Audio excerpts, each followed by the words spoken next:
akeeka diimokiraasii isa dhugaaf falmu hidhaa fi doorsisaan goonni yoomuun sarmu isa darbe laalee isa dhufu beeka waan ta'uudhaaf deemu dhugaan siif akeeka hedduutu abaaree hedduutu beekaa jibbee hedduutu akkatee hedduutitti sirbe ammal nyadhee dhuguun nattola gagabbadhee jiraachuun coome narra kaahee aduwwiin koome luka cabsaa garcabee naa yaa'u bilisummaa malee hin taa'u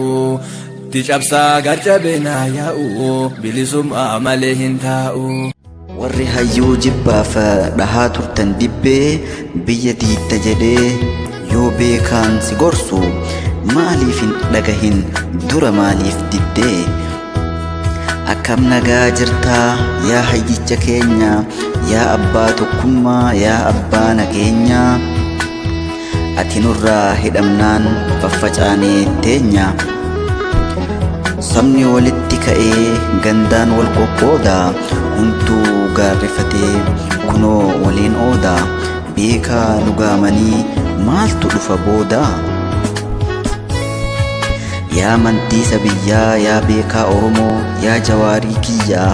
ummanni Oromoo hundi si gaafata Qaallittiidha masaraan isaa galma qeerroo Oromiyaa fidhaaseenee toleen jenne didiroorro teessoon isaa Finfinneedha masaraan isaa galma qeerroo Oromiyaa fufwareegee toleen jenne didiroorro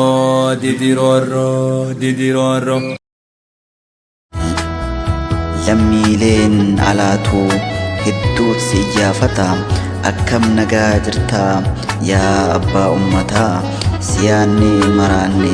yoomuman of dhuftaa yaa falmataa dhugaa yaa barsiisaa lammii abbaa irree hundaan kan hin dhaabne falmii yaa baqqalaa keenya ati hoo akkamii teessoon isaa Finfinneedha masaraan isaa galma qeerroo Oromiyaa fufwareegee toleen jenne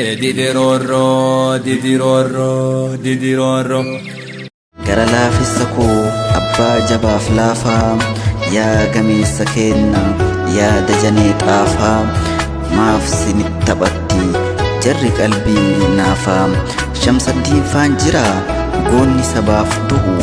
goonni ciitii dhoysee ofiif boolla bu'u